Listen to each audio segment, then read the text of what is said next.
భూ సంబంధివా పర సంబంధివా? భూ సంబంధివా పర సంబంధివా? మీరు భూ సంబంధులో పర సంబంధులు అనేది వాక్యపు వెలుగులో మనం ఆలోచన చేద్దాం. ఎవరికి వాళ్ళుగా మనము భక్తులమని అనుకుంటాం, పర సంబంధులమని అనుకుంటాం. వాక్యం మనకి ఎక్స్రే తీస్తే, స్కాన్ తీస్తే మనం ఏంటి అనేది అర్థమైపోతుంది. ముందుగా లోకంలో ఉన్నటువంటి మనుషుల సంగతి ఆలోచన చేద్దాం. ప్రపంచంలో ఉన్నటువంటి కోట్ల జనాభా, కోట్ల మంది ఆలోచన విధానం ఎలా ఉంది అనేది 2000 సంవత్సరాల క్రితము యేసుక్రీస్తు వారు చెప్పారు. ఏమని చెప్పారంటే, ఎలా ఉంటుంది మనుషుల ఆలోచన అంటే, ఏమి తిందుమా, ఏమి త్రాగుదుమా, ఏమి ధరించుకుందుమా అని మనుషులు ఆలోచిస్తున్నారంట. యేసుక్రీస్తు వారు సైకాలజిస్ట్, చాలా గొప్ప సైకాలజిస్ట్. ఆయన మనుషుల యొక్క మనస్సులను ఎరిగిన మనస్తత్వ శాస్త్రవేత్త ఆయన.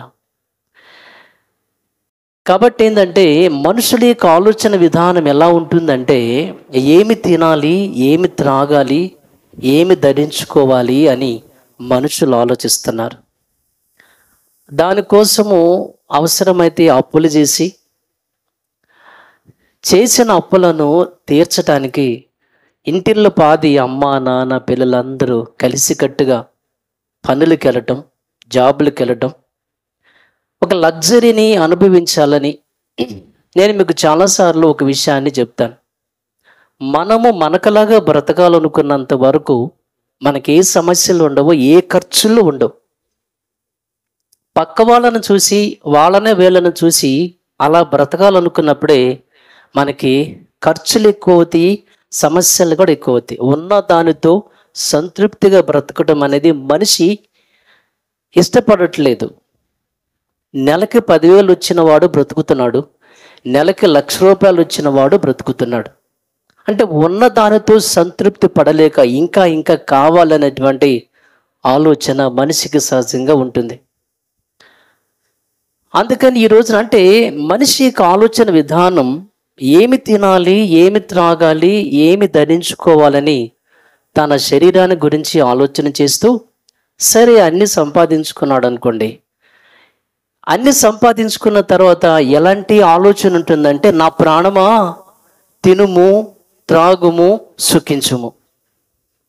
అంటే మనిషి జీవన విధానం, తనకి లైఫ్ ఎలా ఉంటుంది, బ్రతికినంత కాలము ఎలా తినాలి, ఏం తినాలి, దీని గురించి ఆలోచన చేస్తూ కష్టపడి సంపాదించిన తర్వాత, నా ప్రాణమా నువ్వు తిను, త్రాగు, సుఖంగా బ్రతుకు, లగ్జరీగా బ్రతుకు, బ్రతికినంత కాలము ఏ కష్ట నష్ట బాధ లేకుండా హాయిగా బ్రతుకు.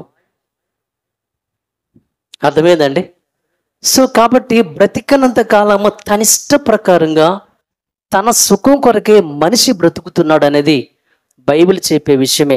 ఒక ఆయన పాతాళంలో యాతన పడుచున్నప్పుడు దేవుడు తనతో చెప్పించిన మాట ఏంటంటే, నీవు నీ జీవితకాలం అంతయు నీకిష్టమైన సుఖాన్ని అనుభవించావు కాబట్టి నీవు పాతాళంలో యాతన పడుచున్నావు అని చెప్తాడు. సో కాబట్టి దీన్ని బట్టి మనకు ఏమర్థమవుతుందంటే, నేటి ప్రపంచంలో ఉన్నటువంటి మనుషులు బిజీ, చిన్నపిల్లల దగ్గర నుండి పెద్దవాళ్ళ వరకు కూడా బిజీగా ఉన్నారు. ఏం తినాలి, ఏం త్రాగాలి, ఎలా సుఖపడాలి, ఇష్టమైన బ్రతుకు ఎలా బ్రతకాలనేటువంటి ఇలాంటి విధానంలో మనుషులు జీవిస్తున్నారు. ఇది లోకమిక పోకడ, లోకమిక విధానం.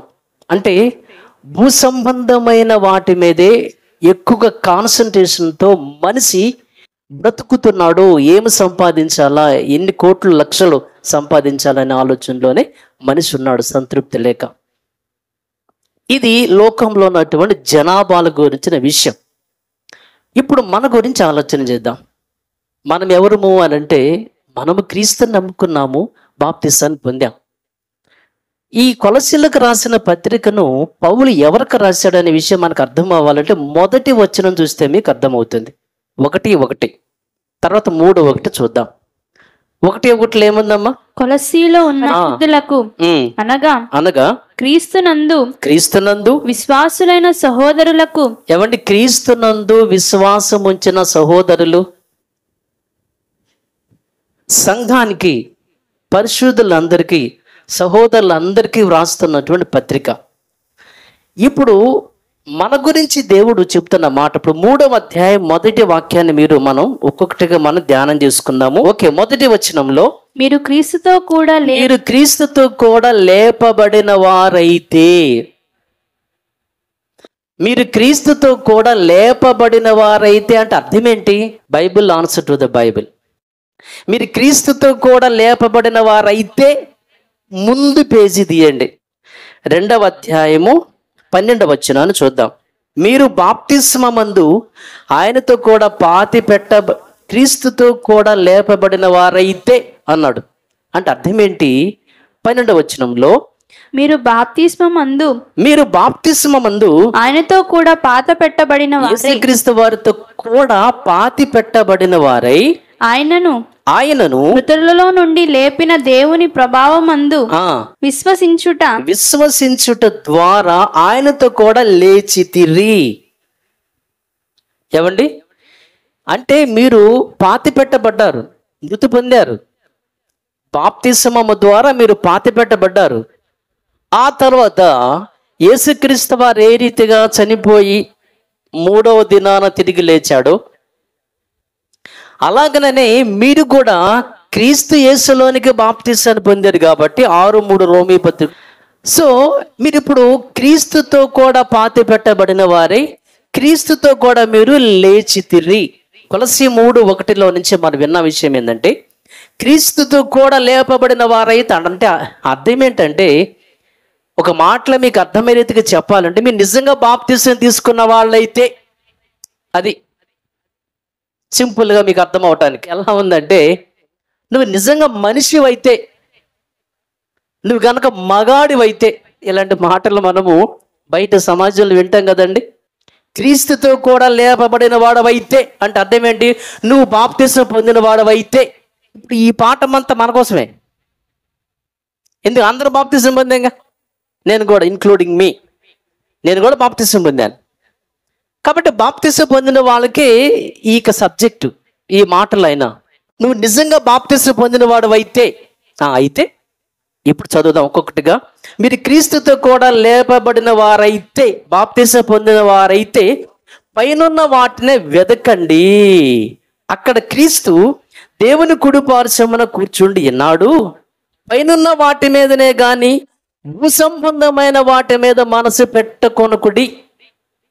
ఎందుకనంటే మీరు మృతి పొందితిరి. మీరు నిజంగా బాప్తిసం పొందిన వారైతే మీరు భూ సంబంధమైన వాటిని మీరు వెతకొద్దు, పైనున్న వాటిని మీరు వెతకాలి.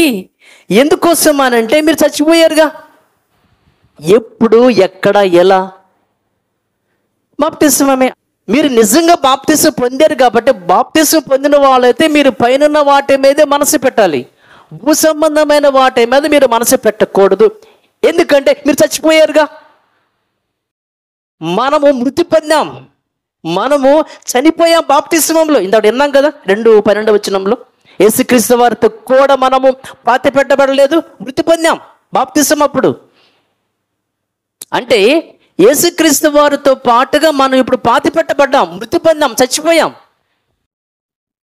సో మీరు మృతి పొందారు కాబట్టి ఇక మీరు లోకస్తుల్లాగా, ప్రపంచంలో ఉన్నవారిలాగా భూ సంబంధమైన వాటి మీద మీరు మనసు పెట్టకూడదు. ఒకప్పుడు పెట్టారు. ఎప్పుడు?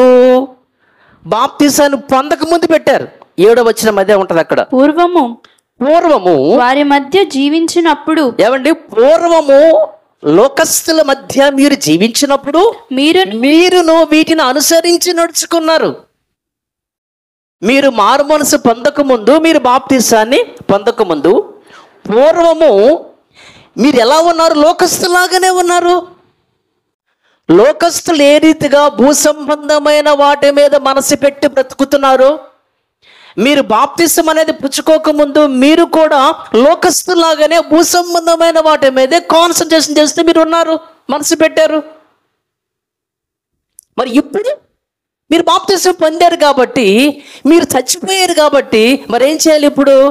5వ వచనం నుండి, కావున భూమి మీద నున్న మీ అవయవములను అనగా జారత్వమును అపవిత్రతను కామాతురతను దురాశను విగ్రహారాధనైన ధనాపేక్షను చంపండి. మీరు చచ్చిపోయారుగా, వాటిని కూడా చంపాలి. మరి ఒకప్పుడు ఇలాగే ఉన్నారు, లోకస్తులాగానే బ్రతికారు. ఒకప్పుడు మీరు ఏమి తినాలి, ఏమి త్రాగాలి, ఏమి ధరించుకోవాలి, ఇల్లు కొనాలా, ఫ్లాట్లు కొనాలా, ఆస్తులు సంపాదించుకోవాలా, బ్యాంక్ బ్యాలెన్స్ పెంచుకోవాలా, భూ సంబంధమైన వాటి మీద మనసు పెట్టుకున్నారు మీరు బాప్తిసాన్ని పొందకముందు, ఒకప్పుడు పూర్వము. కానీ ఇప్పుడు మీరు చచ్చిపోయారుగా బాప్తిసము ద్వారా. మీరు చచ్చిపోయారు కాబట్టి మీతో పాటు అవయవాలలో వచ్చేటువంటి శరీర దురాశలను కూడా మీరు చంపేయాలి. చంపకపోతే నెక్స్ట్ వచ్చినమే వాటి వలన దేవుని ఉగ్రత అవిధేయుల మీదకు వచ్చును. చంపనంటావా? నువ్వు ఆల్రెడీ బాప్తిస్మం ద్వారా చచ్చిపోయావు. చచ్చిపోయిన నీతో పాటు నీ శరీర కోరికలు, లోక సంబంధమైనటువంటి, భూ సంబంధమైనటువంటి ఇవన్నీ కూడా చంపేయాలి. నువ్వు చంపలేదనుకోండి, దేవుని ఉగ్రత నీ మీదకు వస్తుంది.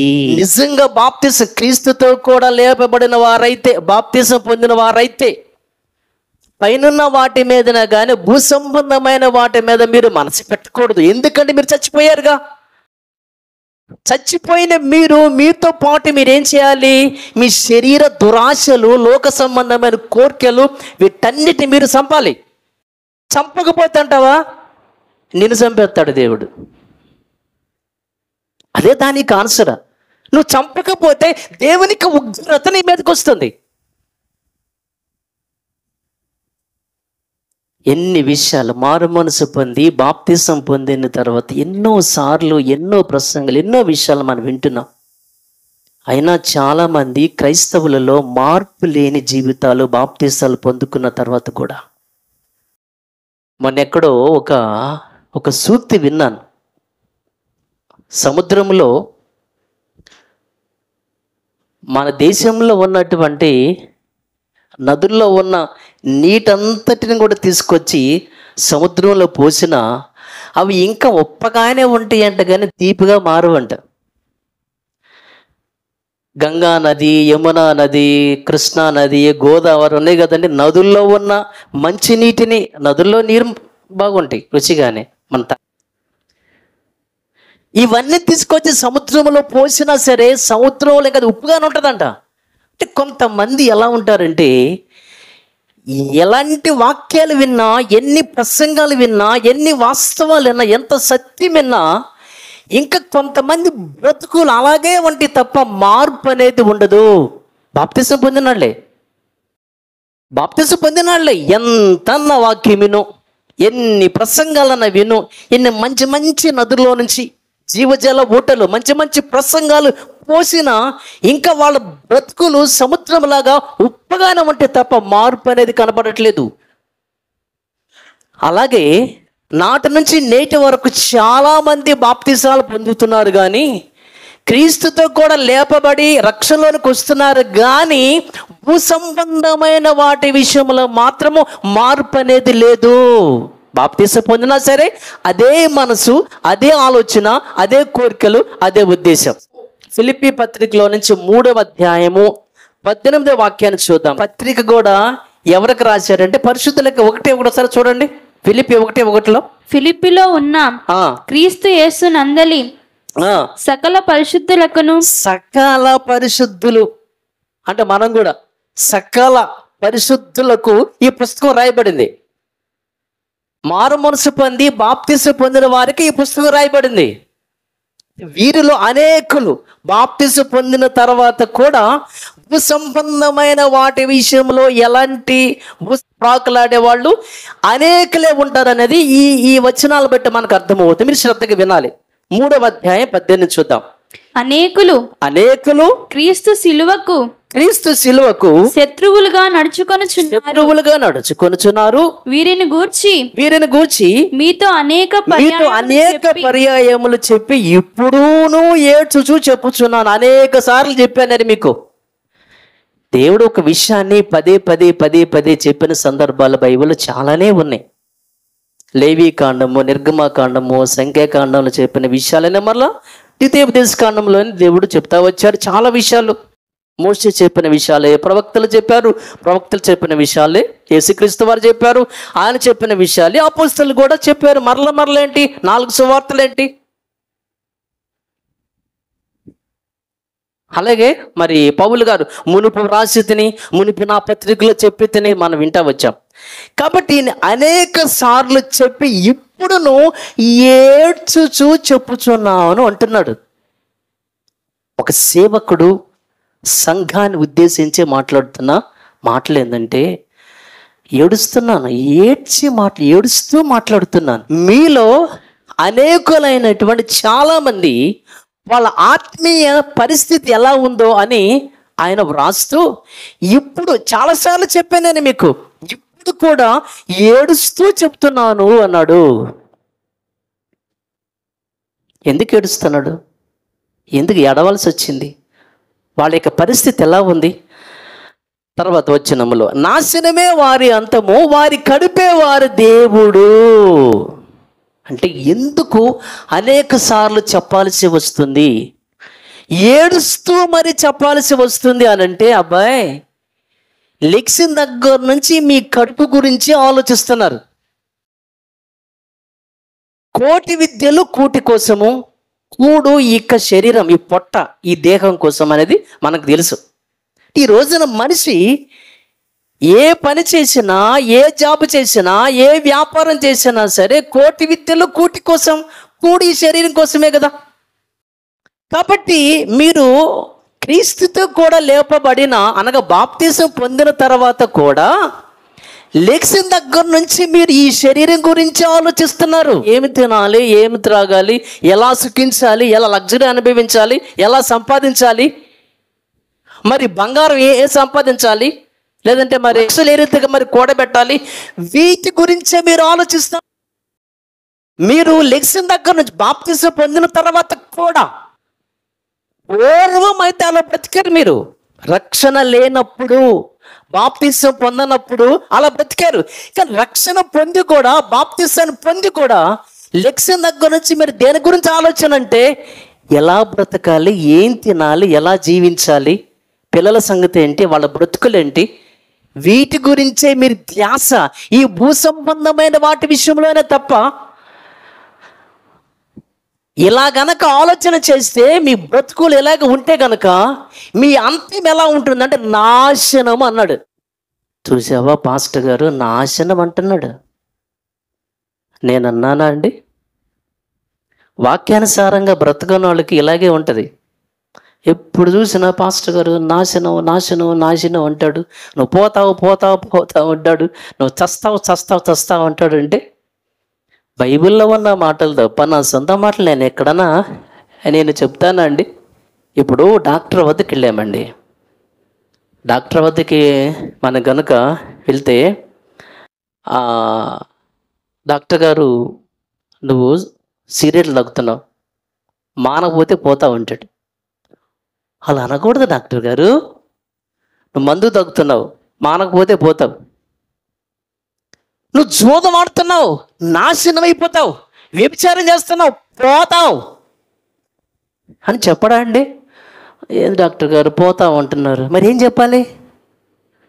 దొంగ డాక్టర్ అయితే ఏం పర్వాలా, రోజుకు పెగ్గేసుకో, పొద్దున్న లేసి సాయంత్రం ఒక పెగ్గేసుకో చాలు, ఒక పెట్టి చాలు అంటే ఇలా చెప్తే దొంగ డాక్టర్ వాడు నిజమైన డాక్టర్ కాదు. ఏం చెప్పాలి? నువ్వు తాగితే పోతావని చెప్పాలి. మరి డాక్టర్ గారు పోతామన్నాడంటే, ఏమండి నేను చాలాసార్లు మీతో ఒక మాట చెప్తాను. ఇండియా ఓడిపోయిందండి.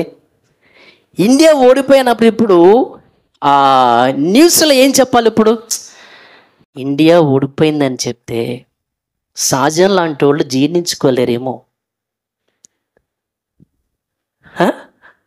షాజహాన్ లాంటి వాళ్ళు ఇండియాలో కొన్ని లక్షల కోట్ల మంది ఉన్నారు, జీర్ణించుకోలేరేమో, చచ్చిపోతారేమో, ఆత్మహత్య చేసుకుంటారేమో. చెప్పకూడదు. ఓడిపోయిందని చెప్పకూడదు, గెలిచిందని చెప్తాం అంటాడండి. అలా గనక చెప్తే ఆ న్యూస్ చెప్పిన వాడు అబద్ధికుడు అవుతాడు, దొంగ అవుతాడు, వాడు అబద్ధికుడు అవుతాడు. వాడు ఆ యొక్క ఛానల్ నిజాలు చెప్పే ఛానల్ కాదు అది, అబద్ధాలు చెప్పే ఛానల్ అది, అబద్ధాలు చెప్పే పేపర్ అది. ప్రజలు జీర్ణించుకోలేరని, ప్రజలు ఫీల్ అవుతారని న్యూస్ చెప్పేవాడు, నిజాలు చెప్పేవాడైతే ఇండియా ఓడిపోయిందని చెప్తాడు. నువ్వు ఏమన్నా అనుకో. నిజమైన సేవకుడైతే ఏం చెప్తాడంటే మరి ఎలాగే చెప్తాడు.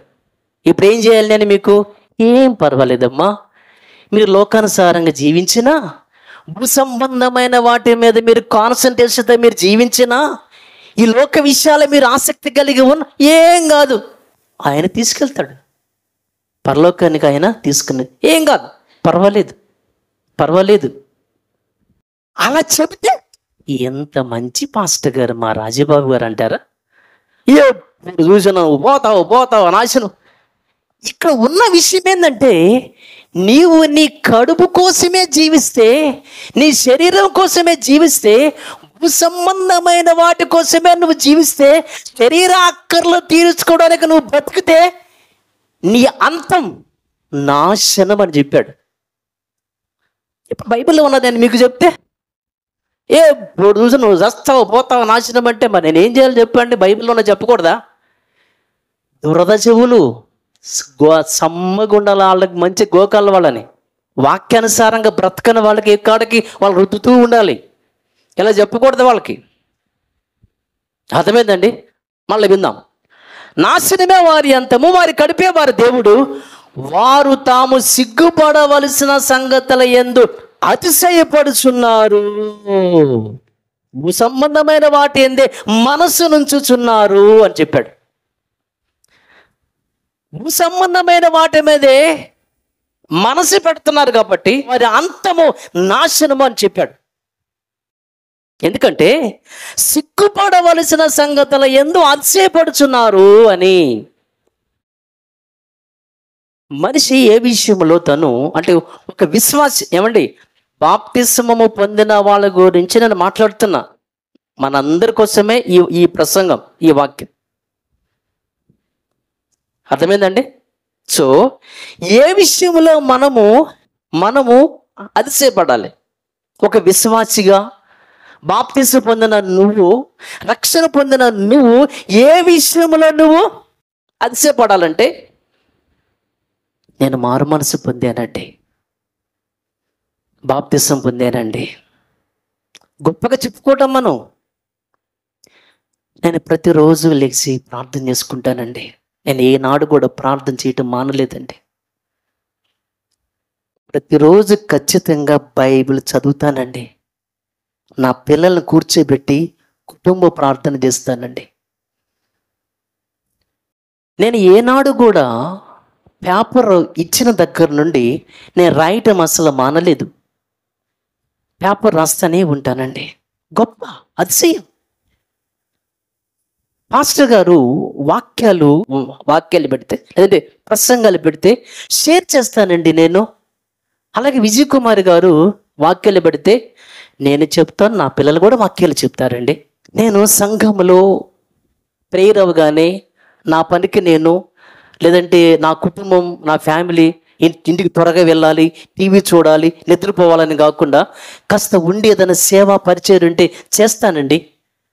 ఎక్కడైనా కనుక సువార్త పని ఉంటే వెళ్ళిపోతాను, అస్సలు మానను. నేను సహకరిస్తా, అవసరమైతే ఆర్థికంగా కూడా సహకరిస్తాను.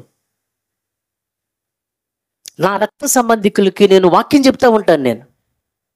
నేను అసలు ప్రార్థన మానను. నీకు తెలుసా, బుధవారం శుక్రవారం కోరికలకు హాజరవుతాను. ఆదివారం అంటావా, ఆదివారం ప్రార్థన మానాలంటే వణుకు పుట్టింది నాకు తెలుసా. ఆ రోజు నాకు ప్రయాణం ఉన్నా సరే మానేస్తా, ఉద్యోగం ఉన్నా మానేస్తా, వ్యాపారం ఉన్నా మానేస్తా, పార్టీలు ఫంక్షన్ ఉన్నా మానేస్తా. కన్నవారికి లేదా కట్టుకున్న వారికి బాగోకపోయినా సరే నేను దేవ సన్నిధికి వస్తాను. నేను అసలు నాకు బాగోపోయినా సరే నేను పట్టించుకోను. దేవుని సన్నిధికి అతి గర్వం, అతిశయం.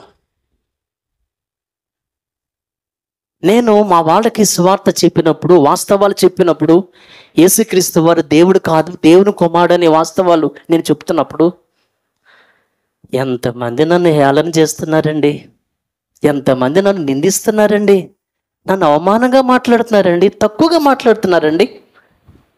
అది మాట్లాడే వాళ్ళకే అర్థమయ్యేది. ఇది నేను బైబిల్లో ఉన్న చెప్తుంటే లోకమంతా ఒక రూట్లో ఉంటారు, మీరు ఒక్కళ్ళ ఒక రూట్లో ఉంటారని తప్పుగా మాట్లాడుతున్నారండి. నన్ను ఏళ్ళని చేస్తున్నారు, నిందిస్తున్నారు, అవమానిస్తారు పాస్టర్ గారిని కూడా. అయితే యేసుక్రీస్తు వారు ఏం చెప్పారంటే నువ్వు సంతోషంగా ఉండమని చెప్పాడుగా. నా నిమిత్తము నిన్ను నిందిస్తారు, అవమానిస్తారు, హ్యాపీగా ఉండమని చెప్పాడుగా. హ్యాపీగా ఉన్నాను. ఇదే నా అతిశయం. ఒక విశ్వాసిగా బాప్తిసం పొందిన వ్యక్తి ఏ విషయాలలో అతిశయపడాలంటే ఇలాంటి విషయాలలో అతిశయపడాలి. అర్థమైందా? ఇలాంటి విషయాలలో విశ్వాసి అతిశయపడాలి. కానీ పౌలు ఏమంటున్నాడంటే సిగ్గుపడవలసిన విషయాలలో మీరు అతిశయపడుతున్నారు అన్నాడు. అసలు వారి అంతము వారి కడుపే వారి దేవుడు, వారు వారు తాము సిగ్గుపడవలసిన సిగ్గుపడవలసిన సంగతుల యందు అతిశయపడుచున్నారంటే ఏ విషయాలలో మనము అతిశయపడాలి?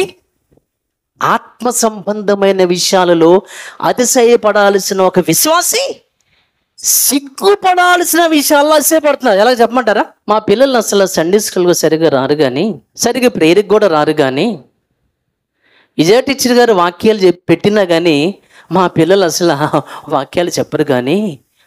కానీ క్లాసులో ఫస్ట్ తెలుసా మా అబ్బాయి, మా అమ్మాయి అసలు స్కూల్ అంటే ఎంత ఇష్టంగా వెళ్తాడో, ట్యూషన్ అంటే అసలు మానకుండా వెళ్తాడు. తెలుసా మా అబ్బాయి సంగతి నీకు? వాడు 10వ తరగతిలో మంచి మార్కులు వచ్చినాయి, ఇంటర్లో మంచి మార్కులు వచ్చినాయి, ఎంసెట్లో మంచి ర్యాంక్ వచ్చింది. యూనో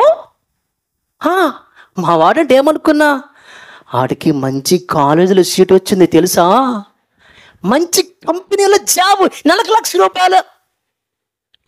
ఎంత విశ్వాసి, బాప్తిసం పొందిన ఒక విశ్వాసి సిగ్గుపడాల్సిన విషయాలలో అలసిపడుతున్నారు. సిగ్గుపడాలి. కానీ మరి నువ్వేంటమ్మా, మరి నీ సంగతి ఏందమ్మా అంటే, నాకు కూడా అంటే పేపర్ రాసే టైం నాకు ఎక్కడది చెప్పండి, వాక్యాలు చెప్పే టైం నాకు ఎక్కడది అసలు. ఇక బుధవారం, గురువారం, శుక్రవారం అంటావా, జాబ్కి వెళ్ళి ఎప్పుడు వస్తాను నేను? నా జాబ్ నీకు తెలీదా? నా శాలరీ ఎంత అనుకున్నా? ఏడ కుదురుతుంది నాకు చర్చికి వెళ్ళటానికి? సండే కుదిరితే వెళ్తాను, కానీ నేను ఎప్పుడు బిజీనమ్మా, నాకు అసలు టైమే ఉండదు, నాకు సమయమే ఉండదు. అసలు భక్తి చేయటానికి, ప్రార్థన చేసుకోవడానికి, చర్చికి వెళ్ళటానికి, సువార్త గుడికలు పోవటానికి నాకు సమయం లేదు. యూనో, నీకు తెలీదా? I am an employ. నేను ఒక ఉద్యోగస్తున్నాను, ఒక ఉద్యోగస్తున్నా నేను. మొన్న ఈ మధ్యనే అపార్ట్మెంట్లో ఫ్లాట్ కొన్నా. నీకు తెలుసా? ఫ్లాట్ కొన్నాము, 40 లక్షలైంది. పిల్లకి బంగారం చేయించాను. పిల్ల మెడ చుట్టూ బంగారమే, ఉండాల్సింది లేదు. నీ మెడ చుట్టూ వాక్యాలు పెట్టుకోమంటే సామెతల్లో అది ఉండదు, ఇది ఉంటుంది. పిల్లకి బంగారం చేయించాను. ఇంట్లో ఫర్నిచర్ అంటావా, ఎన్ని సౌకర్యాలు అంటే నా ఇంట్లో ఒక ఏసీ లేదని చెప్పాలా, కూలర్ లేదని చెప్పాలా, ఫ్రిడ్జ్ లేదని చెప్పాలా, ఒక పెద్ద టీవీ లేదని చెప్పాలా, అసలు నా ఇల్లంతా ఎంత ఫర్నిచర్తో అందంగా నేను మరి ఏర్పాటు చేసుకున్నాను. ఎంత గర్వంగా చెప్పుకుంటారండి. నా స్టేటస్ ఏమనుకున్నావు? సిగ్గుపడాల్సిన విషయాలలో విశ్వాసులంట అతిశయపడుతున్నారంట. నా కొడుకు అమెరికా పోయాడు. నీకు తెలుసా? మన టామ్ కృతజ్ఞత కూటం. ఎందుకు? మా అబ్బాయి అమెరికా వెళ్ళాడుగా. దేవుడే, ఆయన మీద నెట్టేయండి. దేవుడే మా అబ్బాయిని అమెరికాకి తీసుకెళ్ళాడు. సిగ్గుపడాల్సిన విషయాలలో సిగ్గుపడవలసిన సంగతులు ఏందో అతిశయపడుచున్నారు. భూసంబంధమైన వాటి ఏందే మనసు నుంచుచున్నారు. ఎంత భయంకరమైన విశ్వాసాలండి ఈ రోజున. డంబముగా మాట్లాడటం, అతిశయంగా మాట్లాడటం. బైబిల్లో లోక సంబంధమైన విషయాల్లో అతిశయపడుతున్నారు. ఈ మధ్యనే కారు కూడా కొన్నాం, తెలుసా నీకు? మంచి బంగారం కొన్నా, నీకు తెలుసా? మొదటి యోహాను పత్రిక 2వ అధ్యాయము 15వ వాక్యం చూద్దాం. ఈ లోకమునైనను లోకములో ఉన్న వాటినైనను ప్రేమించవద్దు. ఆజ్ఞ ఇది. ఏమండి? ఆజ్ఞాతికరమైన పాపం కదా. లోకమునైనను లోకములో ఉన్న వాటినైనను. లోకంలో ఏముంది? చదువు ఉంది, ఉద్యోగాలు ఉన్నాయి, వ్యాపారాలు ఉన్నాయి, కంపెనీలు ఉన్నాయి, డబ్బులు ఉన్నాయి, బంగారం ఉంది, ఆస్తులు ఉన్నాయి, ఐశ్వర్యాలు ఉన్నాయి, కార్లు ఉన్నాయి, బంగళాలు ఉన్నాయి, బింగులలో ఏనున్నాయి కదండి. రక్త సంబంధికులు ఉన్నారు, కట్టుకున్న వాళ్ళు ఉన్నారు, కన్నవాళ్ళు ఉన్నారు. ఈ లోకమునైనను లోకములో ఉన్న నీ తల్లి తండ్రి, నీ కుమార్తె కొడుకు కూతురు పిల్లలు, నీ వస్తువులు, నీ సంపద, వీటిని ప్రేమించవద్దు. ఒకవేళ గనక ప్రేమిస్తే నెక్స్ట్ ఎవడైనను లోకమును ప్రేమించిన ఎడల ప్రేమ వానిలో ఉండదు. ప్రేమించవద్దు ఆజ్ఞ అంటది. ప్రేమించకూడదు. భూ సంబంధమైన వాటి విషయంలో ప్రేమించవద్దు అన్నాడంటే, నువ్వు పండు తినవద్దు అంటే నేను తింటానంటే, ఏమండి? ప్రేమించవద్దు అంటే నాకు నా కూతురు అంటే ప్రాణం అండి, నా కొడుకు అంటే ప్రాణం అండి, మా అమ్మ అంటే ప్రాణం అండి, నేను వాళ్ళ కోసం చర్చ మానేస్తానంటే ఇక దానికి ఎవరేం చేయలేరు. లోకంలో ఉన్న వారు వాటిని ఎవరైనా సరే, మనుషులు కూడా లోకంలో ఉన్నారు కదండి. లోకంలో ఉన్న వాటినైనాను దేవుని ప్రేమించవద్దు. ప్రేమిస్తే దేవునికి ప్రేమ అందులో ఉండదు. తర్వాత లోకంలో ఉన్నదంతయు శరీరాశియు, నేత్రాశియు, జీవపు డంబమును తండ్రి వలన పుట్టినవి కావు, అవి లోక సంబంధమైనవే. జీవపు డంబం అది ఎందాడు చెప్పానే. నీకు తెలుసా మా అమ్మాయి ఎంత బాగా చదివిద్దాం? కాలేజీ ఫస్ట్ నెంబర్ 1 మా అబ్బాయి. మంచి కాలేజీలో సీట్ వచ్చింది, మంచి జాబ్ చేస్తున్నాడు, మంచి బిజినెస్, నేను బాగా సంపాదించుకున్నాను, ఆస్తులు కూడబెట్టుకున్నాను, ఆ స్టేటస్కి తగ్గట్టుగా ఇల్లు ఉంది. ఇక్కడ డంబం, జీవపు డంబం. ఇవన్నీ దేవుని నుంచి పుట్టినవి కాదు, దుష్టుని నుండి పుట్టినవి, లోక సంబంధమైనవి. నువ్వు డంబపు మాటలు మాట్లాడుతున్నావంటే అర్థమేంటి తెలుసా? నువ్వు లోక సంబంధివి అని అర్థం. అర్థమైందండి? అంటే భూ సంబంధమైన వాటి విషయంలో నీకు తెలుసా? మా వాళ్ళ సంగతి నీకు తెలుసా? మా అల్లుడండి బంగారం. మరి ప్రేయర్కి వస్తాడా? ప్రేయర్కి రాడు కానీ బంగారం. ఏమంటే ప్రేయర్కి రావడం మాత్రం బంగారం. నా కోడలండి ఏమి చదువుకుందో, నా అల్లుడు ఫ్యామిలీ, నా యొక్క కోడల ఫ్యామిలీ, అసలు మొత్తం వాళ్ళందరూ ఎంప్లాయీస్ తెలుసా నీకు? వాళ్ళు అసలు వాళ్ళ స్టేటస్కి మన తగ్గ వాళ్ళం కాదు తెలుసా నీకు? ఎంత గొప్పగా చెప్పుకుంటారో. సిగ్గుపడాల్సిన ఈ విషయాలలో అతిశయం. అంటే నీ అల్లుడి ఫ్యామిలీ లేదంటే నీ యొక్క కోడల ఫ్యామిలీ అంత రిచ్చా? రిచ్. మరి భక్తి ఏంటి? భక్తి అంటావు? Prayer full. ఎలా మాట్లాడు? ప్రేయర్ ఫుల్, ప్రేయర్ ఫుల్లే, వాక్యం నిల్లు. ప్రార్థన చేస్తే ఎవడు పరలోకం పోడు తెలుసా మీకు?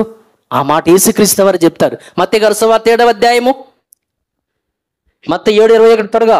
ప్రభువా ప్రభువా అని ప్రభువా ప్రభువా అని నన్ను పిలుచు ప్రతివాడును. పొద్దు గూగుల్ ప్రార్థనలోనైనా గడిపేటువంటి వారలారా చెప్పిన మాట ఏంటంటే, ప్రభువా ప్రభువా ప్రభువా ప్రభువా నైనా నైనా స్తోత్రం స్తోత్రం, నన్ను పిలుచు ప్రతివాడును పరలోక రాజ్యంలో ప్రవేశింపడు గాని పరలోకమందున్న నా తండ్రి చిత్త ప్రకారం చేయువాడే ప్రవేశించును. ప్రార్థనలు చేసేవాళ్ళు ఎవరు పరలోకం పోరు.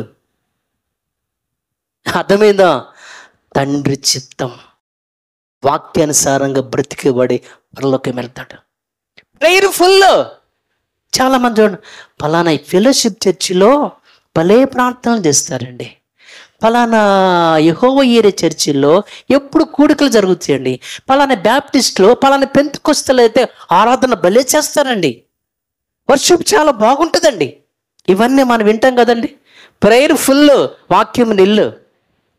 వాళ్ళు చేసే ప్రేయర్ ఎందుకోసం తెలుసా?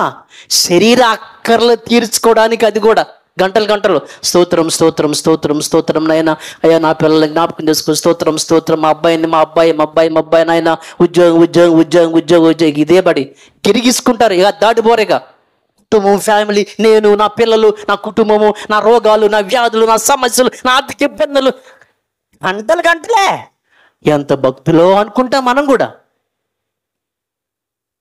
పైకి భక్తి గల వారి వలె ఉంటారు కానీ దేవుని వాక్యాన్ని ఆశ్రయించరు. తిమోతి 3:5 ఉంటుంది.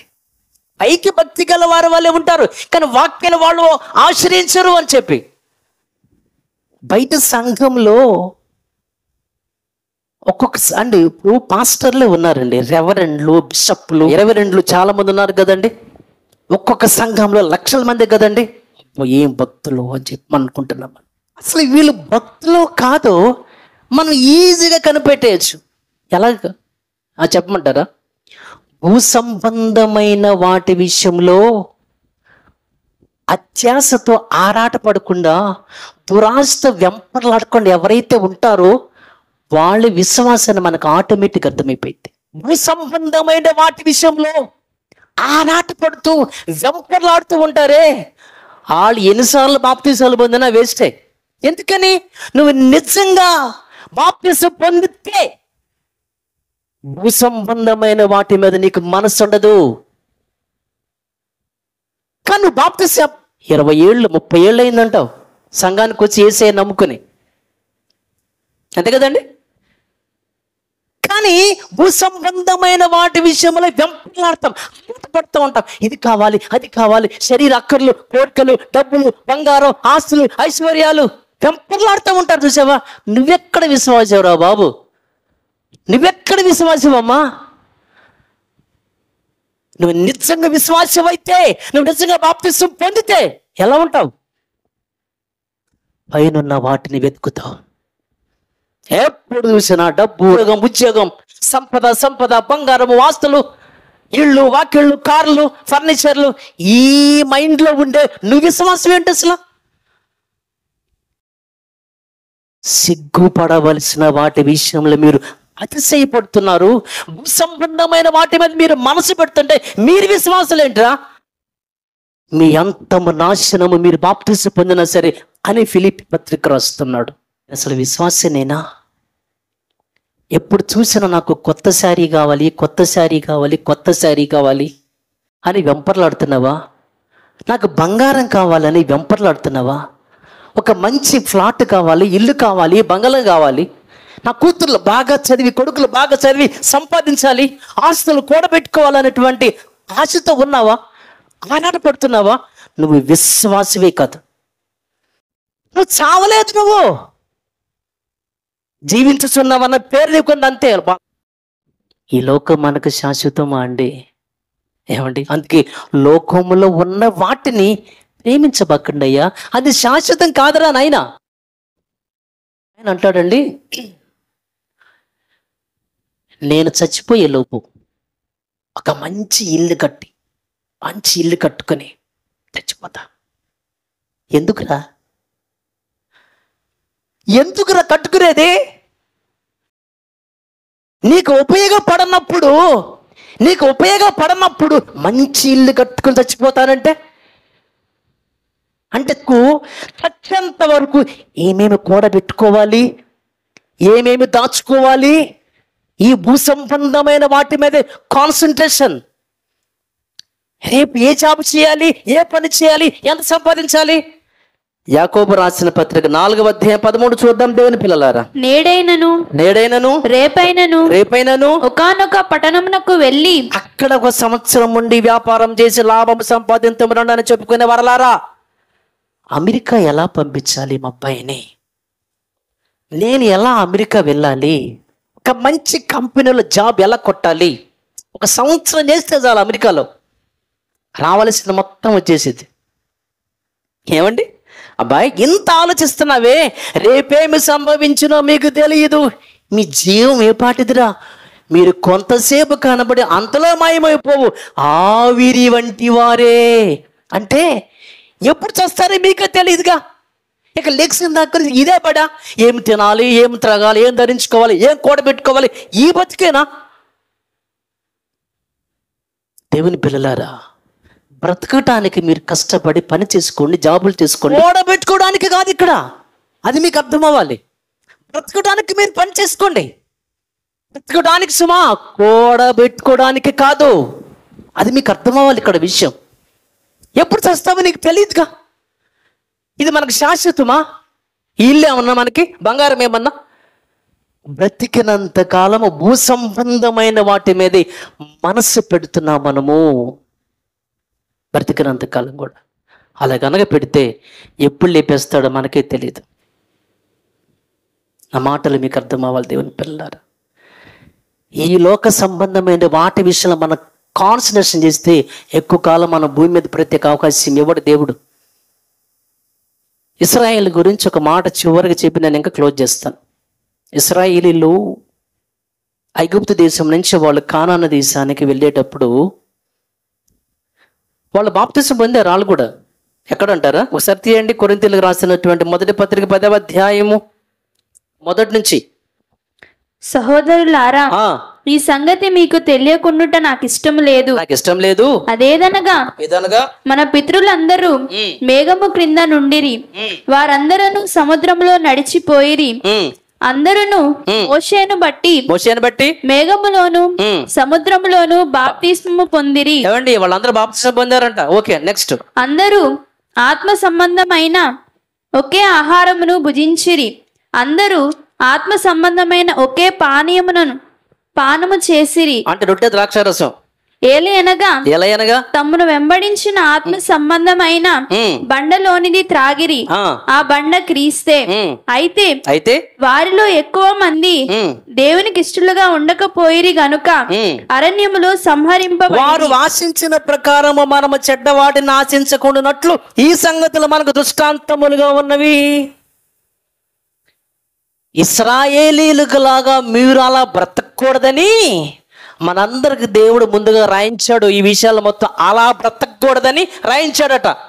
ఎలా బ్రతకూడదంట? ఎందుకు రాయించాడంటే దేవుడు ఇశ్రాయేలీలాగా మీరు బ్రతకూడదని. ఏమండి, సముద్రాన్ని దాటారండి, బయలుదేరారు. ఇక ఒకటే నస, సణుగుడు గొణుగుడు, మోషే మీద తిరుగుబాట్లు. దేని గురించి అనంటే తిండి గురించి అండి. నిజంగా అంటే ఆలోచన చేస్తే బానిసత్వం నుంచి, ఐగుప్తులో బానిసత్వం నుంచి ఒక మంచి దేశానికి తీసుకుని పోవటానికి దేవుడు ఇష్టపడ్డాడు. పాలు తేనెలు ప్రవహించే దేశానికి కదా మనం పోయేది. ఆడికి వెళ్ళిన తర్వాత మనం తిందామని అనుకోవట్ల వీళ్ళు. గొణుగుడు సనుగుడు మోసే మీద వాళ్ళు. ఏమంటే మనలో మన మాట అండి. ఇప్పుడు టయానికి భోజనం పెడుతున్నాడు దేవుడు, టయానికి భోజనం వస్తుంది, తాగటానికి నీళ్లు కూడా ఇస్తున్నాడు. మధ్యాహ్నం ఎండ తగలకుండా మేఘస్తంభం అడ్డుగా ఉంటుంది, రాత్రిపూట చీకట్లో ఉండకుండా అగ్నిస్తంభం ఉంటుంది, దూతలు ముందుంటున్నారు. ఇంకా వాళ్ళకి ఏం కావాలి చెప్పండి? అసలు ఇశ్రాయేలులు ఏమనాలో తెలుసా? మోషే, మాకు దేవుడు టయానికి భోజనం పెడుతున్నాడయ్యా, తాగటానికి నీళ్ళు ఇస్తున్నాడు, మా చెప్పులు అరిగిపోవట్లేదయ్యా, మా బట్టల సైజు మా పిల్లలకి పెద్ద అవుతున్నాయి, మురికి అవ్వట్లయ్యా, ఇంత మంచి దేవుడు మాకు సహాయం చేస్తున్నాడయ్యా, కాసేపు దేవుని మాటలు చెప్పండి వింటా అని కదండి వాళ్ళు అనాల్సింది. అసలు మోషే దగ్గరకు వచ్చి అలా అనకుండా సనకటం ఏంటండి? ఈరోజు ఇశ్రాయేలీలు ఎలా ఉన్నారు, నేటి క్రైస్తవ సమాజం ఇన్క్లూడ్ మీరు కూడా అయి ఉండొచ్చు. ఎలాగంటే దేవుడు మీకు ఒక జీవితాన్ని ఇచ్చాడు కదా, ఒక భర్త, ఒక భార్య, పిల్లలు, ఉండటానికి ఇల్లు, కట్టుకోవడానికి బట్టలు, పిల్లలకి చదువులు, లేదంటే జాబులు, మీకు జాబు, బ్రతుకుతున్నాం కదా. ఏమండి మన జీవితాలు బాగానే ఉన్నాయి కదా, మరి ఇంకే రోజు దేవుని సన్నిధికి వచ్చి కాసేపు దేవుని వాక్యాన్ని వినటానికి మీకేమైంది? మీకు దేవుడు మంచిగానే చూసుకుంటున్నాడుగా, మరి ఇంకే మీరెటు రారు. సరే మీరు రావట్లేదని నేనే పెడుతున్నాను. బుధవారం బైబిల్ క్లాసులోనే రెండమ్మా అని నేనే అంటున్నానుగా, మరి ఏమైంది? ఏమండి ఒకప్పుడు అండి ఆదికాల సంఘం అంటండి ప్రతిరోజు వాళ్ళ దేవాలయంలో ఎలా కూడుకున్నారండి వాళ్ళు? అసలు వాళ్ళకి భర్తలు లేరా, భార్యలు లేరా, పిల్లలు లేరా, అమ్మ నాన్నలు లేరా, ఉద్యోగాలు లేవా, పనులు లేవా, వాళ్ళు పనులు చేసుకోలేదా, వాళ్ళు జాబులకు పోలేదు వాళ్ళు, మరి ఎలా? అమ్మో చాలా కష్టపడ్డాను పొద్దునంత పనులు. ఎవడ పడమన్నాడు నిన్ను? అసలు ఈ లోకంలో పనులు, ఉద్యోగాలు, బాధ్యతలు నువ్వు కొని తెచ్చుకున్నవి. దేవుడు అప్పగించిన పనిని పక్కన పడేసాం మనం. నీ దురాశల కోసము, నీ లోకానుసారమైన జీవితాల కోసము, నీ భూ సంబంధమైన వాటి కోసము నువ్వు ఎంపలాడుతా, నువ్వు దేవునికి దూరం అయిపోయి రాలేం. కనీసం మరి నన్ను పిల్లవాడిని మీ ఇంటికి వస్తా వాక్యం చెప్పడానికి. ప్రతిరోజు వస్తా, మీ ఇళ్ళకి రమ్మంటే ప్రతిరోజు వస్తా. మీరేం వస్తారులేండి. సరే కొంతమంది మన వాళ్ళు ఉన్నారు కదా, వాళ్ళు పిలవండి. అమ్మా నాకు ఈరోజు రావటం వీలు పడలేదు, కొంచెం వచ్చి కాసేపు వాక్యం చెప్పండి. అవ్వా అసలు ఆదివారం మీరు కనుక ప్రార్థన మానేస్తే ఎవరికైనా ఫోన్ చేసి వాళ్ళు ఏం వాక్యం చెప్పారు అని అడుగుతామా? హెబ్బే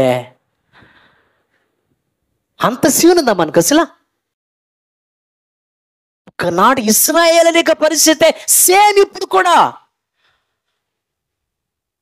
దేవుడు ఇశ్రాయేలుకు మేలు చేసి తప్పు చేశాడా? అలాగే మీ అందరికి దేవుడు మేలు చేసి తప్పు చేశాడా? భర్త, భార్య, పిల్లలు, ఉండటానికి ఇల్లు, తినటానికి తిండి, ఆరోగ్యము, ఉద్యోగము, వ్యాపారము అన్ని మంచిగానే ఇచ్చాడుగా దేవుడు మీకు. మరి ఇంకే దేవుళ్ళు ఉండటానికి ఏమైంది మనకి? అంటే మేలు చేసి దేవుడు నీకు ఉద్యోగం ఇచ్చి తప్పు చేసి నేను దేవుడి సరికి దూరం చేశాడా దేవుడు? పరీక్షించుకుందామండి ఎవరికి వాళ్ళకి. ఈ రోజున భూ సంబంధివా, పర సంబంధివా, అదే మన టైటిల్ ఈరోజు. ఏందయ్యి ఇవి గోలంటే మాసం కావాలంటారు వాళ్ళు.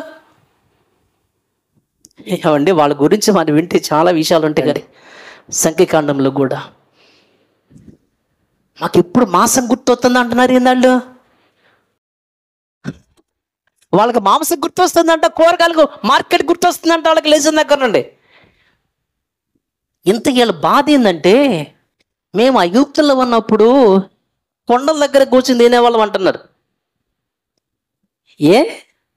కొంచెం ఉడికిన తర్వాత ఆ కొండ ఇంట్లోకి తీసుకెళ్ళి పళ్ళేలు తెచ్చుకొని అందరూ తల కొంచెం పెట్టుకుని ప్రార్థన చేసుకుని తినొచ్చుగా. ఆగలేవా? కొండల దగ్గర తినేవాళ్ళం మేము. ఇంతకు మీ బాధ ఏంట్రానంటే మేము ఎటు చచ్చిపోతున్నాం ఇక్కడ అరణ్యంలో. మా బాధ ఏంటంటే ఐగుప్తు దేశంలో కూడా చస్తాం కానీ ఆడైతే తిని తెచ్చేవాళ్ళు ఎటు తిన కూడా చస్తున్నాం. అది బాధ వాళ్ళకే. ఎంత విచిత్రం అండి అసలు అది. అంటే మేము పోతున్నాం, చచ్చిపోతున్నాం కానీ తినకుండా పోతున్నాం. ఇప్పుడు అది విషయం వాళ్ళ బాధ.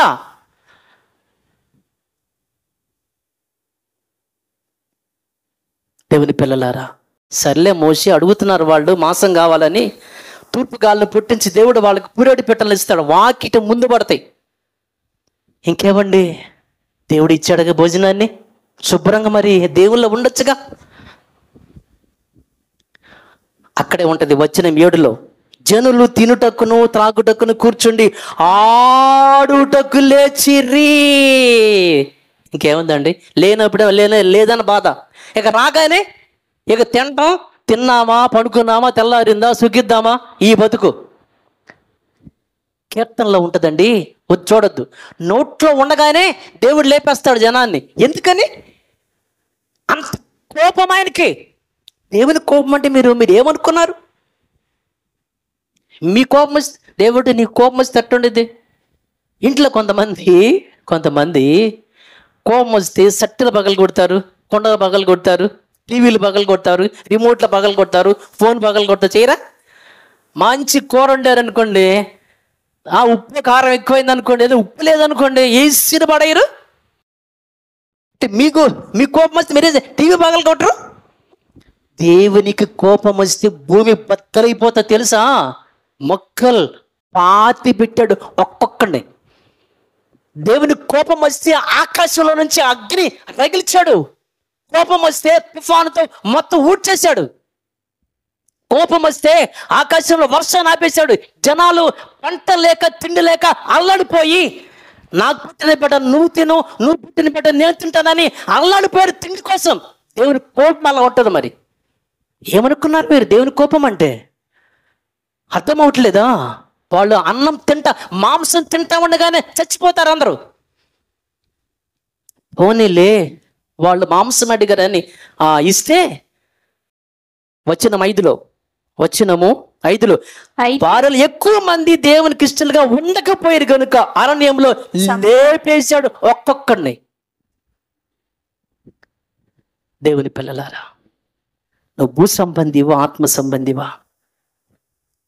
నువ్వు రక్షణ పొంది కూడా భూ సంబంధమైన విషయాల మీద కనుక నువ్వు మనసు పెడుతుంటే నువ్వు అసలు విశ్వాసమేనా?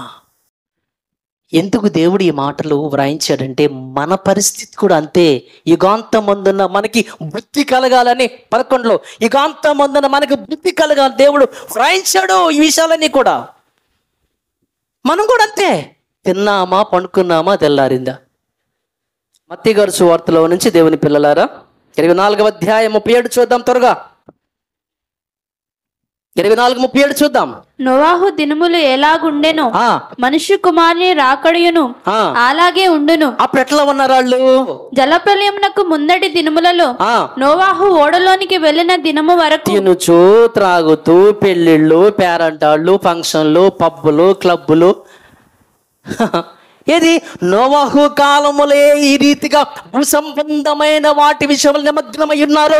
ఇప్పుడు కూడా ప్రార్థన ఎప్పుడైద్ది? టైం 1 గంట అయిందిగా, ఇంకా పాస్టర్ గారు ముగించలేదంటే ఎప్పుడైద్దాం? ఈ భాషలో పరిగెద్దాం. ఇలాంటి వాళ్ళకి వాక్యం ఏమర్థమైందండి? దేవుని మనసు ఏమర్థమవుతుందండి? బైబిల్ ఏమర్థమవుతుందండి?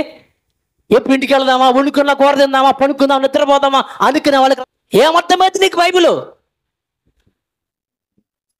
ఆత్మ విషయాలు అంత త్వరగా ప్రకృతి సంబంధాలకు ఆత్మ విషయాలు అర్థం కావంటండి, అర్థం కావు. అప్పుడు ఎలా ఉన్నారు నోవాహు కాలంలో? సేమ్ ఇప్పుడంతే. భూ సంబంధమైన వాటి విషయంలో తిన్నామా, తాగేమా, పడుకున్నామా, తెల్లారిందా, డబ్బులు సంపాదించామా, బంగారం వచ్చిందా, ఆస్తులు వచ్చినాయా, పిల్లలు పెద్దలు అయ్యారు, గొప్ప వాళ్ళు అయ్యారా, ఈ భజన తప్ప. విశ్వాసులకండి, మీకే.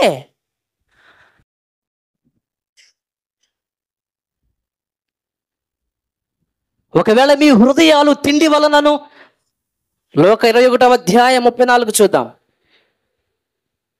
మీ హృదయములు ఒకవేళ తిండి వలనను మత్తు వలనను, ఐహిక విచారములు అంటే ఈ భూలోక సంబంధమైన ఇహలోక సంబంధమైనటువంటి ఆలోచనల వలనను మందముగా ఉన్నట్లయితే ఆ దినము అకస్మాత్తుగా మీ మీదకి ఉరి వచ్చినట్టు. ఎవరి మీదకి ఉగ్రత అండి? ఐహిక విచారం, తిండి వలన, మత్తు వలన, ఇహలోక సంబంధమైనటువంటి విచారములు. ఏం తినాలి, ఏం తాగాలి, ఏం జాబ్ చేసుకోవాలి, ఏం ఉద్యోగం చేసుకోవాలి, ఎలా సంపాదించాలి, బంగారం ఎలా కొనాలి, ఫ్లాట్లు, ఇళ్ళు, వ్యాపారం, భజన, ఈ భూ సంబంధమైన మనసులతో ఉంటున్నావా? దేవుని యొక్క ఉగ్రత అకస్మాత్తుగా ఎప్పుడు వచ్చిందో తెలియదు, ఎప్పుడు పోతావో తెలియదు. జాగ్రత్త దేవుని పిల్లలారా. మనం ఎవరమండి? లోక సంబంధులమండి మనం ఏమన్నా? బాప్తిస్మము లేని వాళ్ళమండి మనము. ఏమండి, శుద్ధి చేయబడ్డామండి, శుభ్రం చేయబడ్డామండి మనము. ఆ సంగతే మర్చిపోయాం కదండి మనము. ఏమండి, ఇది ఇది ఎట్లా ఉంటుందంటే, పంది ఉందండి. పందిని శుభ్రంగా మురుగుంట్లో ఉంటే, పంది మురుగుంట్లో ఉంటే దానిని బయటకు తీసి శుభ్రంగా కడిగి సోప్ తెచ్చి శుభ్రం కడిగి తెల్లగా తెల్లగట్లయిద్ది. శుభ్రంగా దానిని క్లీన్ చేసేసి దానికి మంచి బట్టలు కూడా కుట్టించి ఇంట్లో డైనింగ్ టేబుల్ ఉంటే పంచపక్ష పరమన్నాలు తయారు చేసి టేబుల్ నిండా పెట్టి ఆ పందిని కుర్చీలో కూర్చో లేదంటే దాని మీద నుంచోబెట్టి తిను అని చెప్పాడు అనుకోండి.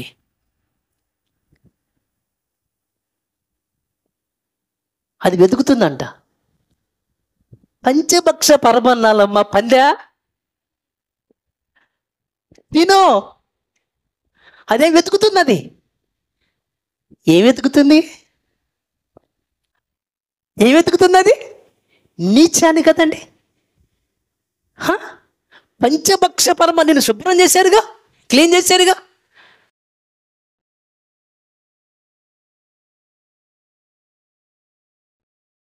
పౌలు గారండి వాక్యాల వద్దలు చెప్తాను, గుర్తు చేస్తాను. పరలోకం కోసం, దేవుని కోసం, క్రీస్తు విషయమైన జ్ఞానం కోసం ఈ భూ సంబంధమైన ఈ లోక సంబంధమైన వాటిని పెంటతో ఎంచుకున్నాను అన్నాడు. అదేం పదవుని అట్లా వాడాడు పౌలు. పర సంబంధమైన పరలోకం కోసము భూలోక విషయాల విషయంలో పెంటతో ఎంచుకున్నాడంటే, అంటే ఇవన్నీ పెంటచ్చి అని వదిలేశాడు. కానీ మనం ఆ పెంట కోసం ఎంపర్లాడుతున్నాం. కొంచెం మీకు బాధ అనిపించవచ్చు, కానీ ఎంత సత్యమండి ఇది. దేవుని జ్ఞానం కోసం, పరలోకం కోసం, పైన వాటి కోసము లోకాన్ని భూ సంబంధమైన వాటిని పెంట ఎంచుకుంటే మనమేమో ఆ పెంట కోసమే, బాప్తిసం పొంది కూడా పెంట కోసమే వెంపర్లాడుతున్నామంటే, నువ్వు శుద్ధి చేయబడ్డావు. నీకు తెలుసా నీకు ఆ సంగతి? పంది, నువ్వు బురదలో ఉంటే నేను కడిగా శుభ్రం చేశా, క్రీస్తు రక్తంతో నేను శుభ్రం చేశాను. ఆత్మ సంబంధమైన ఆహారాన్ని ముందు పెట్టాను ఇక్కడ ప్రతి సండే బుధవారం కూడా. దీనిని కాదని ఈ పెంట కోసం వెంపర్లాడుతున్నావే, భూ సంబంధమైన వాటి కోసం తక్కువ దొరుకుతా అని నీకు తెలుసా? నువ్వు అసలు బాప్తిసం పొంది కడగబడ్డావని మర్చిపోయానండి. 2 పీటర్ 1వ అధ్యాయం మాత్రం తీయాలి త్వరగా. ఇవి ఎవనికి లేకపోవునో వాడు తన పూర్వ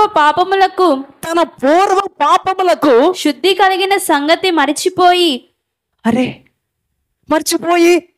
గ్రుడ్డివాడును దూరదృష్టి లేనివాడును. మర్చిపోయావా? నువ్వు విశ్వాసం అన్న సంగతి ఏంటి? పాస్టర్ గారు, 3 సార్లు బాప్తిసం పొందానండి, 3 సార్లు కడుక్కున్నా నా పాపాలని. ఒకసారి కాదు, 2 సార్లు 3 సార్లు కడుక్కున్నా. మరి 3 సార్లు కడుక్కున్నావు కదా, ఈ పెంట కోసం ఎందుకు ఎంపర్లాడుతున్నావు? మర్చిపోయానండి, విశ్వాసం అన్న సంగతే మర్చిపోయా. బాప్తిసం తీసుకున్నానన్న సంగతే మర్చిపోయా. నా పాపాలు కడుక్కున్నానన్న సంగతే మర్చిపోయా. ఎంత గొప్ప మాట అన్నది. పూర్వ పాపములకు శుద్ధి కలిగిన సంగతి మరచిపోయి. అందరూ బాప్తిసం పొందాం, ఇక్కడ మర్చిపోయారా? మర్చిపోయాం కాబట్టి వదిలేసిన పెంటని, అనగా కోపము, బూతులు, అబద్ధాలు, పిల్లలతో అబద్ధాలు ఆడటము, మన అబద్ధాలు ఆడటము, లోకానుసారమైన జీవితము, భూ సంబంధమైన బ్రతుకు. ఇప్పుడు చివరిగా చెప్తానన్నాను కదా, కొలస్సీ 3:8. కొలస్సీ 3:8 చివరిగా, కొలస్సీ 3వ అధ్యాయం చివరి వచనం చివరిగా. ఇప్పుడైతే మీరు కోపము, ఆగ్రహము, దుష్టత్వము, దూషణ, మీ నోట బూతులు అని వీటినన్నిటిని విసర్జించడి. ఒకరితో ఒకడు అబద్ధమాడుకుడి. విసర్జించండి అంటే అర్థం ఏంటి? పాపాన్ని వదిలేటి, విడిచిపెట్టడం వేరు, విసర్జించడం వేరు. విడిచిపెట్టడం వేరు, విసర్జించడం వేరు. అసహించుకున్నట్లుగా విసర్జించాం. చెమటలు విసర్జన. పో చెమట గబ్బు పట్టించుకో. విసర్జన, యూరిన్కి వెళతాం, అబ్బో వాసన, పట్టించుకో, వెళ్ళిపోతాం. అంటే విసర్జించుకుంటే దాని వైపు కూడా చూడం మనం. అలాగే చెప్పాడు ఇక్కడ, నువ్వు పెంట అనుకున్నావే లోకాన్ని, భూ సంబంధమైన వాటిని పెంట అనుకున్నావే, ఆ పెంట నువ్వు విసర్జించావు కదా, మరలా ఎందుకు కక్కిన కూటికి ఆశపడతావు? కుక్కలాగా వాంత చేసుకుంది మరలా నాకుతుందంటే నువ్వు విశ్వాసివయ్యా, మర్చిపోతున్నావా? బూతులు మాట్లాడుతు, నీకు అంత కోపం ఎందుకు? నీకు పనికి మాలిన ఈ లోకపు సంగతులు ఎందుకు? నీకు ముచ్చట్లు ఎందుకు? అబద్ధం ఆడతాము, పిల్లల చేత అబద్ధాలు ఆడుతాం, ఇలా చెప్పరే, అలా చెప్పొద్దురే. అంటే ఈ భూస అంటే విడిచిపెట్టాం, వీటిని మనం విడిచిపెట్టి మరలా అంటే నువ్వు లోకాన్ని విసర్జించకుండానే బాప్తిసం పొందావు. నువ్వు పాపాన్ని విసర్జించకుండానే, భూ సంబంధం బట్టి నువ్వు విసర్జించకుండానే బాప్తిసం పొందావు. అందుకని మరలా వెళ్ళిపోతున్నావు. ఈ లోకాన్ని పెంటతో ఎంచుకున్నప్పుడు వాటి కోసం మరలా ఎందుకండి మనం చెప్పండి? నువ్వు నిజంగా క్రీస్తుతో కూడా లేపబడిన వాడు అయితే, నువ్వు విశ్వాసమైతే, నువ్వు బాప్తిసం పొందితే, భూ సంబంధమైన వాటి కోసం నువ్వు వెంపలాడబాకు. నువ్వు అలా ఆడుతున్నావంటే నువ్వు ఇంకా చావలేదు, నువ్వు బాప్తిసం పొందినా నువ్వు మారు మనసు లేదని అర్థం. మారిజావు, మారకపోతే పోతావు. అది చెప్పాడు. ఈ జీవిత కాలంలో ఈ శరీర సుఖాల కోసము, ఈ పొట్ట కోసము, ఈ ఏమి సంపాదించాలా, ఏమి వీటి కోసం నువ్వు ఆలోచిస్తే చస్తావు. నీ అంతము నాశనం అయిపోయింది అన్నాడు పౌలు గారు. నాశనమే వారి అంతం. మన పరిస్థితి చివరిగా నశించిపోతాం. భూ సంబంధమైన వాటి మీద మనసు పెట్టకండి విశ్వాసులారా. పర సంబంధమైన వాటి కోసం వెంపర్లాడండి, ఆరాటపడండి. దేవుడు తన మాటలు దీవించునుగా.